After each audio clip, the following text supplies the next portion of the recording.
The briefing room at Naval Air Station Oceana buzzed with tension as Captain Jake Morrison strode through the double doors. His SEAL trident gleamed against his dress blues, and every pilot in the room straightened unconsciously. The morning sun streaming through the windows cast long shadows across the assembled aviators, creating an atmosphere thick with anticipation and barely concealed skepticism. Morrison had earned his reputation the hard way. 3 tours in Afghanistan, 2 in Iraq, and countless classified missions that would never make it into any official record. His withered face told stories of midnight raids and impossible extractions, but today he faced a different kind of battlefield.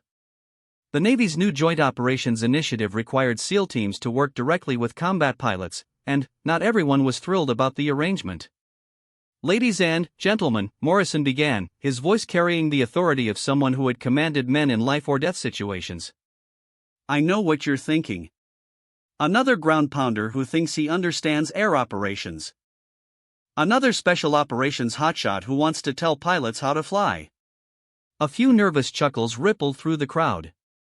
In the back row, Lieutenant Commander Sarachin kept her expression neutral, her dark eyes studying the SEAL captain with the same intensity she brought to analyzing enemy radar signatures. At 32, she had logged over 2,000 flight hours in combat zones, flying everything from close air support missions to deep reconnaissance flights over hostile territory. Chen had grown up in a military family, the daughter of a Marine Corps colonel and an Air Force intelligence officer. Aviation had been in her blood since childhood, but the path hadn't been easy. She'd graduated top of her class from the Naval Academy, excelled in flight school, and proven herself repeatedly in combat. Yet she still faced whispered doubts and sideways glances from some of her male colleagues. "The reason I'm here," Morrison continued, "is because the nature of warfare is changing. Our enemies don't respect the traditional boundaries between air, land, and sea operations. They blend seamlessly between all domains, and we need to do the same." He clicked a remote, and the large screen behind him displayed satellite imagery of a mountainous region. 6 weeks ago, a joint Army-Marine reconnaissance team went missing in this area of eastern Afghanistan. Traditional search and rescue efforts have failed. The terrain is too dangerous for conventional helicopters, and the weather windows are too narrow for standard operations. Chen leaned forward slightly, her interest piqued. The satellite images showed jagged peaks and deep valleys, the kind of terrain that could swallow aircraft whole if pilots weren't careful. She'd flown in similar conditions before, threading her F/A-18 Super Hornet through mountain passes at speeds that left little room for error. "Intelligence suggests the team is being held in a compound approximately here," Morrison said, highlighting a remote valley. "The location is heavily defended, isolated, and accessible only through a narrow canyon approach that makes conventional airstrikes impossible without risking civilian casualties in nearby villages." A pilot in the front row raised his hand. "Captain, with all due respect, this sounds like a job for special operations helicopters. Why involve fixed-wing aircraft?" Morrison's smile was grim. "Because the helicopter pilots have already told us it can't be done. The altitude, the terrain, and the defensive positions make a traditional helicopter assault suicide. We need someone who can provide precise fire support while operating in an environment that would challenge even our most experienced aviators." The room fell silent. Every pilot present understood the implications. Morrison wasn't just asking for air support, he was asking for someone willing to fly into what amounted to a death trap, threading the needle between mountain peaks while providing precision strikes in support of a ground operation. "Any combat flyers here?" Morrison demanded, his voice cutting through the silence like a blade. The question hung in the air for several seconds. Chen could feel the tension building around her, could sense the hesitation from her colleagues.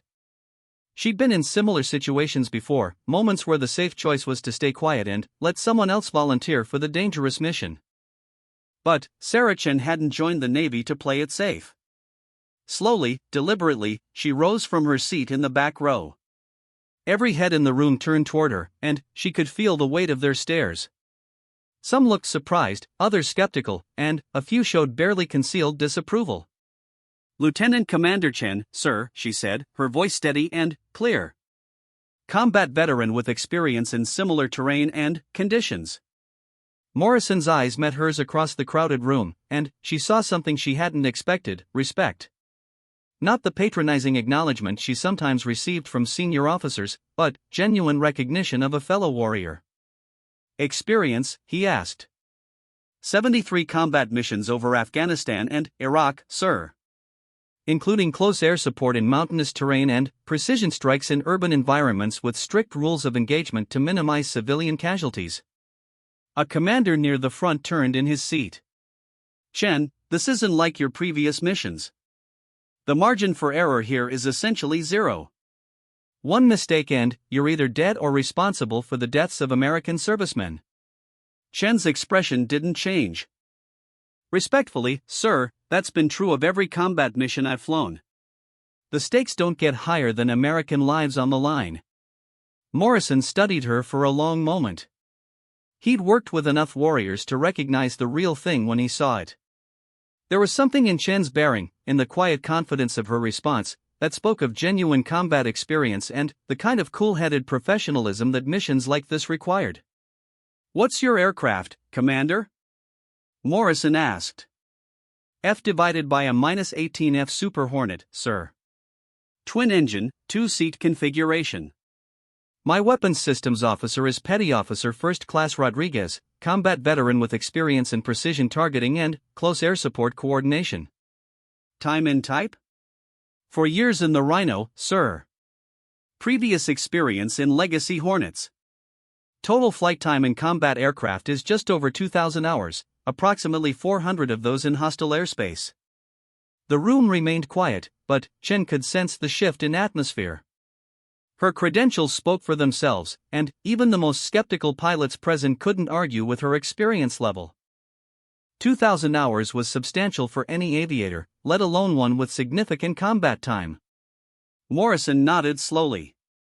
The mission profile will require flying at low altitude through a canyon approach, then climbing rapidly to avoid enemy fire while maintaining visual contact with ground targets. You'll need to coordinate with a SEAL insertion team and provide immediate close air support if they encounter resistance. Understood, sir. The weather window is limited. Cloud cover, mountain winds, and the potential for rapidly changing conditions. If you're committed to the approach and conditions deteriorate, there may not be an opportunity to abort safely. Chen's response came without hesitation. I've flown in similar conditions, sir. Mountain weather is unpredictable, but manageable with proper planning and real-time weather updates. A lieutenant in the middle of the room spoke up. Commander, have you considered the political implications if this goes wrong? A female pilot killed or captured on a high-profile rescue mission? The media attention alone could set back military aviation for years. The comments sparked immediate tension in the room. Several pilots shifted uncomfortably, while others looked openly annoyed at their colleagues' observation. Chen felt her jaw tighten, but her voice remained level. Sir, with respect, I didn't volunteer based on my gender. I volunteered based on my qualifications and experience. The mission requirements don't care whether the pilot is male or female, only whether they can accomplish the objective. Morrison's voice cut through the brewing controversy. Commander Chen is absolutely right. This mission requires the best qualified pilot available, period. Personal demographics are irrelevant when American lives are at stake. He turned back to Chen. You understand this is voluntary? No one will question your professionalism if you decide the risk level is unacceptable. I understand, sir. But, if there are Americans in enemy hands who might be rescued, I'm willing to take the risk. The SEAL captain studied her for another moment, then nodded. Very well. Report to the planning center at 0600 tomorrow. We'll go over the mission profile in detail, examine the intelligence, and determine if this operation is feasible. As the briefing broke up and pilots began filing out of the room, Chen remained standing, aware that several of her colleagues were watching her with expressions ranging from admiration to concern. She'd crossed a line by volunteering, committed herself to a mission that could end her career or her life. Commander Mike Stevens, a senior pilot with whom she'd flown several training missions, approached as the room emptied. Sarah, are you sure about this? Morrison's reputation is solid, but SEAL operations have a way of going sideways fast. Chen gathered her notes and slipped them into her flight bag. Mike, how many times have you volunteered for missions where the odds weren't great? That's different. How? Stevens paused, then shook his head. Maybe it's not. Just be careful, okay? The Navy needs good pilots like you. As Chen walked toward the exit, she caught sight of Morrison speaking quietly with his aide near the front of the room. The SEAL captain looked up as she passed, and their eyes met briefly. In that moment, she sensed that her real test hadn't been volunteering for the mission, it had been the way she'd handled the skepticism and doubt from her own colleagues. The next morning would bring detailed mission planning, intelligence briefings, and technical preparations. But tonight, Chen would spend hours reviewing mountainous terrain flying techniques, studying weather patterns, and mentally preparing for what could be the most challenging mission of her career. She'd volunteered not to prove a point about gender integration in combat roles, but because she genuinely believed she had the skills and experience necessary to save American lives. Whether that confidence was justified would be determined in the skies over Afghanistan, where second-guessing and hesitation could mean the difference between mission success and catastrophic failure. Outside the briefing room, the Virginia afternoon sun painted long shadows across the tarmac where rows of Super Hornets sat waiting for their next mission.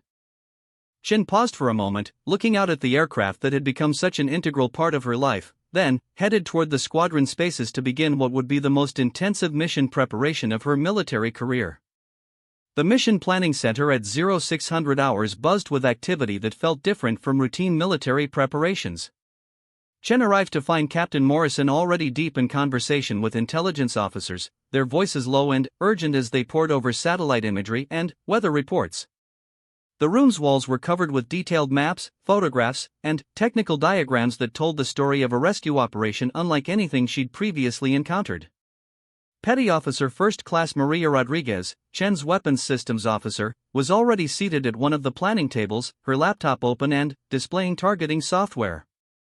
Rodriguez had been Chen's backseater for 18 months, and their partnership had been forged through dozens of training flights and 3 previous combat deployments. The enlisted aviator's reputation for precision and calm under pressure had made her one of the most sought-after WSOs in the squadron.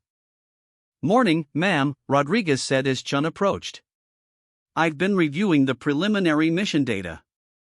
This is going to be unlike anything we've done before." Morrison looked up from his discussions and gestured for Chen to join the planning group. "Commander, I want you to understand exactly what we're asking you to do before we proceed any further." The intelligence officer, a Navy lieutenant commander named Peterson, activated a large display screen showing 3-dimensional terrain mapping of the target area. The images revealed a landscape that seemed designed to challenge every principle of safe aviation operations. "The missing reconnaissance team was last observed here," Peterson said, pointing to a narrow valley surrounded by peaks rising over 12,000 feet. "Intelligence suggests they're being held in this compound, which sits on a plateau approximately 8,000 feet above sea level." Chen studied the terrain carefully, noting the approach routes and potential hazards. "What's the ceiling on the surrounding peaks?" "Highest elevation in the immediate area is 14,200 feet. The valley approach requires threading through a canyon that narrows to less than half a mile at its tightest point." Rodriguez whistled softly.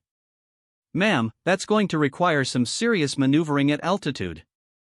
Thin air, unpredictable mountain winds, and very little room for error." Morrison spread additional photographs on the table. "The compound itself is heavily fortified. Intelligence indicates at least 20 enemy fighters, possibly more. They have heavy machine guns, RPGs, and what appears to be at least one anti-aircraft gun of Soviet origin." "What type of anti-aircraft capability?" Chen asked. "Best estimate is a Zu-23, twin-barreled 23mm cannon. Effective range approximately 8,000 feet, but deadly accurate within 4,000 feet. Chen absorbed this information while mentally calculating approach angles and attack profiles. The Zu-23 was a formidable weapon against low-flying aircraft, but it had limitations. Understanding those limitations would be crucial to mission success." "Sir, what's the timeline for the ground operation?" she asked. Morrison's expression became even more serious. That's where this gets complicated. Our SEAL team will insert via helicopter approximately 20 miles from the target. They'll move overland during darkness, arriving at the objective just before dawn. Your air support window is approximately 15 minutes. 15 minutes? Rodriguez looked up from her laptop. Sir, that's barely enough time for one attack run, let alone sustained close air support. Exactly. Which is why every bomb has to count, and why there's no margin for error. The SEAL team will mark targets with infrared strobes visible only through your targeting systems. You'll have one chance to neutralize the anti-aircraft position and suppress enemy resistance long enough for the team to extract the prisoners. Chen studied the mission profile more carefully, running calculations in her head. Approach speed, altitude requirements, weapons loadout, fuel consumption, every variable would need to be precisely calculated and executed. What's the weather forecast? She asked. Peterson pulled up meteorological data. Marginal conditions.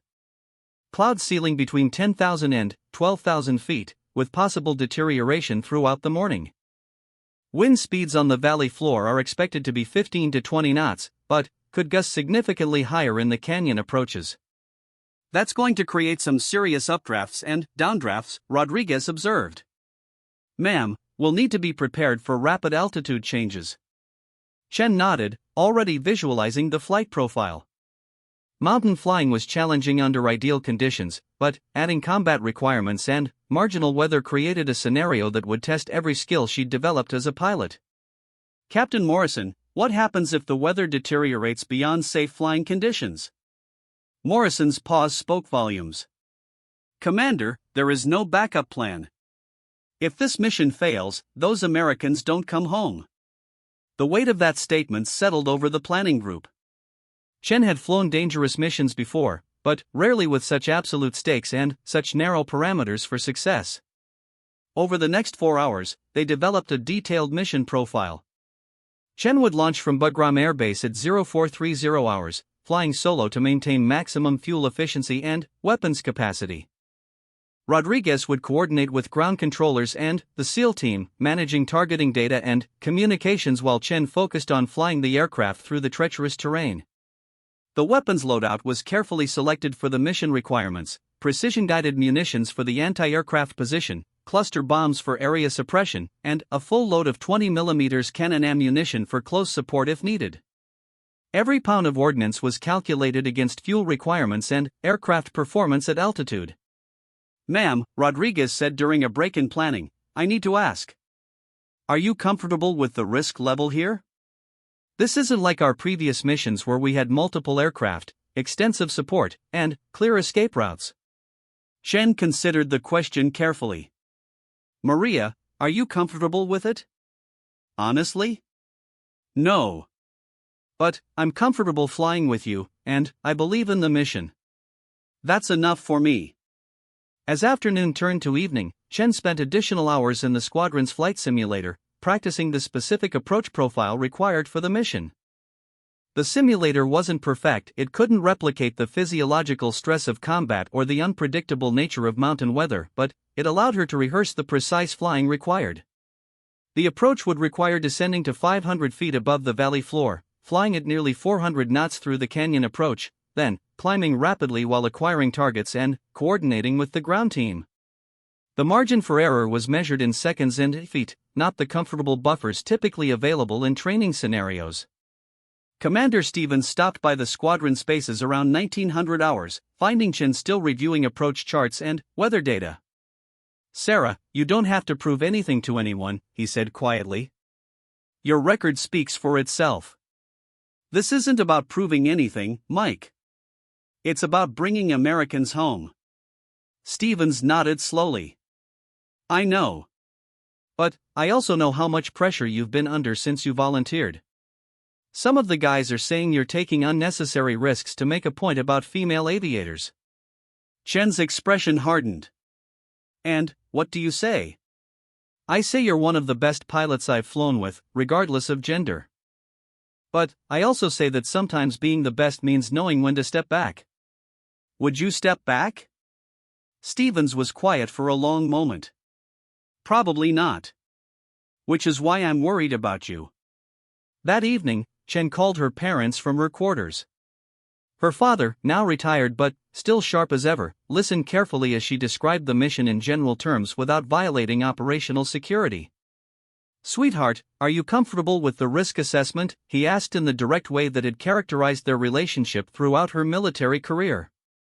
"Yes, Dad. The mission is dangerous, but it's within my capabilities." "And you trust your WSO?" "Completely." "Then, trust your training and your instincts." "You've never let either one down before." Her mother's voice came on the line. "Sarah, we're proud of you regardless of what happens." "Don't feel like you have to prove anything to anyone."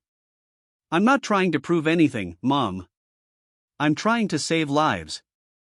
As Chen prepared for sleep that night, she went through her pre-mission mental routine, visualizing every aspect of the flight profile, reviewing emergency procedures, and mentally preparing for the challenges ahead. She'd learned long ago that successful combat missions began with mental preparation and attention to detail long before the aircraft ever left the ground. The mission would launch in less than 6 hours. By this time tomorrow, she would either have participated in the successful rescue of American prisoners or have joined them in enemy captivity. There was no middle ground, no partial success scenario that would allow for a comfortable debrief and lessons learned. Outside her window, the lights of Bagram Air Base continued their 24-hour cycle of military operations. Somewhere in those mountains, American servicemen were waiting for rescue, probably wondering if anyone even knew they were missing. In a few hours, Chen and Rodriguez would provide the answer to that question, one way or another. Sleep came eventually, but it was the light, restless sleep of a warrior preparing for battle. The pre-dawn darkness at Bagram Air Base felt different than usual as Chen completed her walk-around inspection of the Super Hornet. Every system check, every visual inspection carried additional weight, knowing that mechanical failure wasn't just inconvenient, it could mean death for both her crew and the Americans waiting for rescue in those mountains. Rodriguez finished uploading the mission data into their navigation and targeting systems while Chen reviewed the latest weather updates with the meteorology officer. The forecast remained marginal, with cloud ceilings dropping throughout the morning, but still within acceptable parameters for the mission. "Ma'am, all systems are green," Rodriguez reported as Chen climbed into the cockpit. "Targeting data is loaded, communications are established with the ground team, and our fuel load gives us approximately 30 minutes on station with adequate reserves for the return flight." Chen strapped in and began the engine start sequence, her hands moving through procedures she'd performed hundreds of times before. But, tonight, every switch position and instrument reading held crucial importance. There would be no opportunity for air-to-air refueling, no alternate landing sites if something went wrong. Bagram Tower, Navy 214 requesting taxi clearance for immediate departure. Navy 214, taxi runway 03, winds 090 at 12 knots, ceiling 11,000 broken, visibility 8 miles. The runway stretched ahead in the darkness, marked by parallel rows of lights that seemed to point toward the mountains where American lives hung in the balance. Chen advanced the throttles, feeling the familiar sensation of the twin engines pushing the heavily loaded aircraft forward. "Tower, Navy 214 ready for takeoff." Navy 214, cleared for takeoff. Contact departure on 327.4.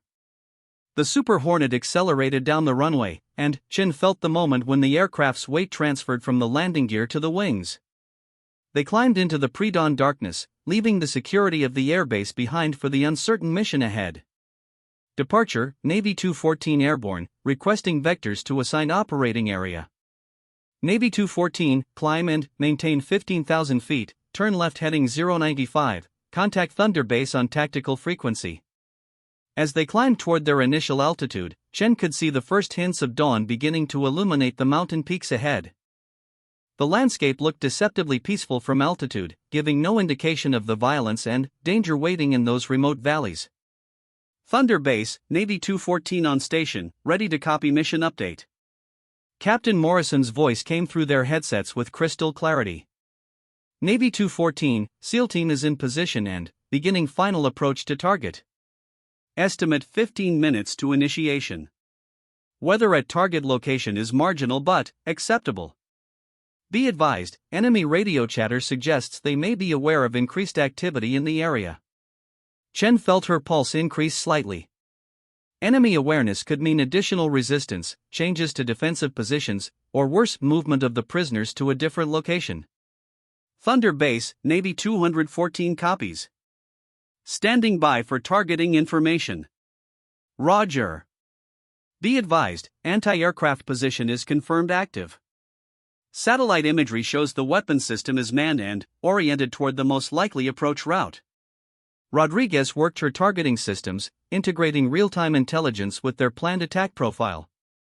Ma'am, I'm showing the ZU-23 position on the eastern ridge of the compound. If we approach from the southwest and climb rapidly after weapon release, we should be able to minimize exposure time. Chen studied the tactical display, visualizing the approach route through the canyon and the rapid climb required to escape the anti-aircraft fire. The maneuver would require precise timing and aggressive flying at the edge of the aircraft's performance envelope. Thunder Base, Navy 214 beginning descent to attack altitude. Request final confirmation of friendly positions. Navy 214, SEAL team is 200 meters southwest of target compound. They will mark their position with infrared strobes on your final approach. All targets within the compound perimeter are designated hostile. Chen pushed the throttles forward and began their descent toward the valley floor. The mountain peaks rose around them like the walls of an enormous cathedral, their snow-covered summits beginning to catch the early morning light. The aircraft's radar altimeter began chattering warnings as the terrain rose rapidly toward them. Maria, I need constant updates on our clearance from terrain. This canyon is going to get narrow fast. Roger, ma'am. Current terrain clearance 800 feet and decreasing. I'm showing the canyon entrance 2 miles ahead.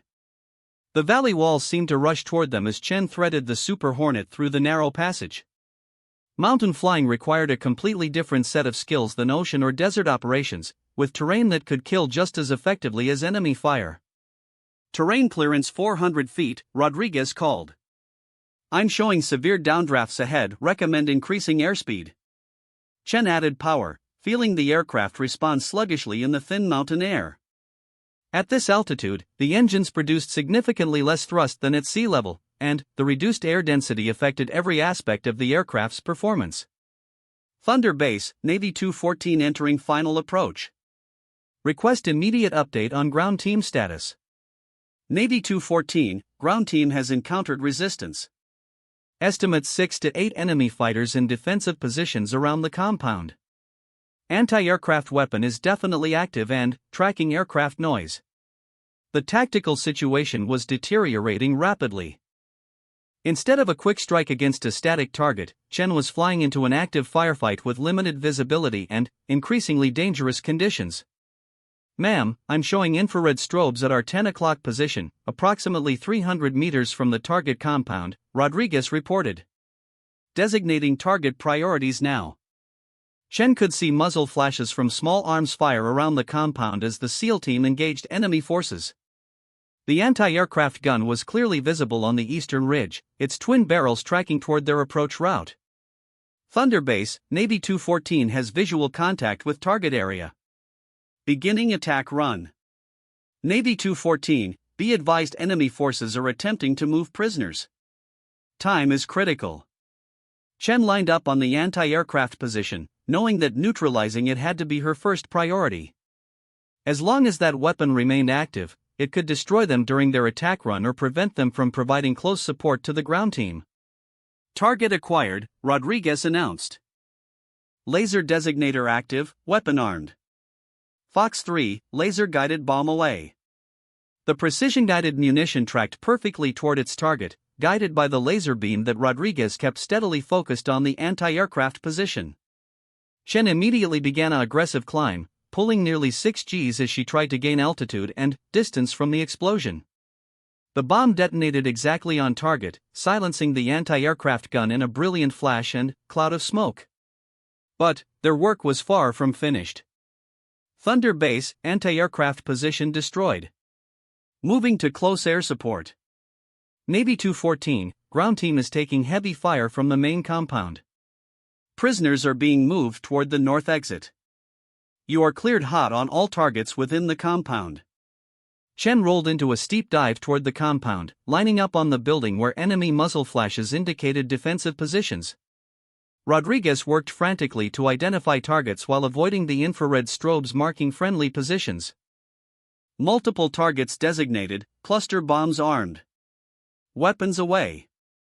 The cluster munitions exploded across the compound in a series of smaller detonations, each designed to suppress enemy resistance without causing the massive destruction that might harm prisoners or friendly forces. Almost immediately, the volume of enemy fire decreased significantly. Thunder Base, compound suppressed. Ground team status? Navy 214, ground team has secured prisoners and is moving to extraction point. Be advised, enemy reinforcements are approaching from the east. We need immediate suppression of that avenue of approach.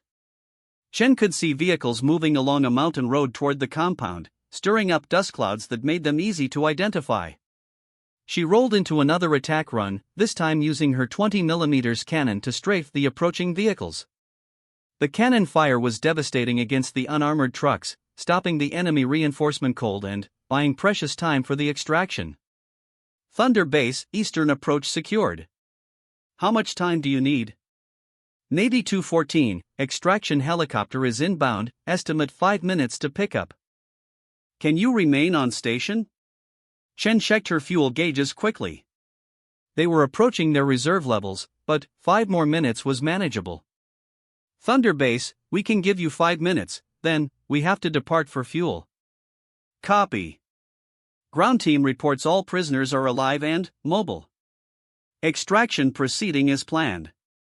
Those words, all prisoners alive and mobile, made every risk worthwhile. Chen maintained a protective circle around the extraction site, watching for any sign of enemy activity while Rodriguez monitored communications between the ground team and the incoming helicopter. Thunder Base, helicopter has pickup complete. Ground team and all prisoners are aboard and departing the area. Navy 214, mission complete. Return to base. Chen turned toward Bagram, climbing away from the mountains as the rising sun finally broke over the peaks.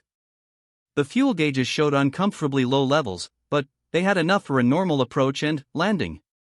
Ma'am, Rodriguez said quietly, that was some flying back there.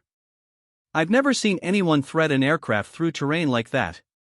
Maria, that was some targeting. Every bomb hit exactly where it needed to hit. As they approached Bagram for landing, Chen could see a small crowd gathering near the flight line. Word of the mission's success had apparently spread quickly through the base. After shutdown, Chen and Rodriguez were approached immediately by Captain Morrison, whose usually serious expression showed obvious relief and satisfaction. Outstanding work, both of you. The prisoners are en route to medical evaluation, and preliminary reports indicate they're in good condition considering their ordeal. Sir, it was a team effort. The SEAL team did the hard work on the ground. Morrison smiled. Commander, the SEAL team couldn't have succeeded without precision air support delivered under extremely challenging conditions. You and Petty Officer Rodriguez performed exactly as advertised. Over the following hours, Chen participated in mission debriefs, equipment inspections, and the inevitable paperwork that followed any significant military operation. But the most meaningful moment came when she received a brief radio message from the rescued prisoners, thanking her personally for the risks she'd taken on their behalf. Commander Stevens found her in the squadron spaces that afternoon, reviewing mission video and preparing her formal mission report. Sarah, I owe you an apology. When you volunteered for this mission, I thought you were taking unnecessary risks to prove a point. I was wrong. Mike, you were looking out for me. I appreciate that. The thing is, watching that mission video, I'm not sure I could have flown that approach profile successfully. The precision required, the risk management, the timing, it was exceptional flying by any standard. Chen looked up from her paperwork. You would have done exactly the same thing if you'd been in my position. Maybe. But the point is, you were in that position, and you handled it perfectly. The Navy is lucky to have pilots like you. That evening, Chen called her parents again to let them know she was safe and that the mission had been successful. She couldn't provide details, but the relief in their voices was evident even across thousands of miles. As she prepared for sleep, Chen reflected on the day's events. She hadn't volunteered for the mission to prove anything about female aviators or to challenge traditional military roles. She'd volunteered because she believed she had the skills necessary to save American lives, and because the mission aligned with everything she'd trained to do as a naval aviator. The fact that her gender had become part of the conversation was unfortunate but probably inevitable. What mattered was that when the moment came to perform under pressure, her skills and training had proven sufficient to accomplish the mission successfully. 3 American servicemen were alive tonight because a team of military professionals had executed a dangerous mission with precision and courage. That was the only scorecard that truly mattered, and it was one where everyone involved could be proud of their contribution. Outside her quarters, the normal sounds of Bagram Air Base continued through the night, but Chen knew that for at least 3 American families, this night would be the beginning of a much brighter future.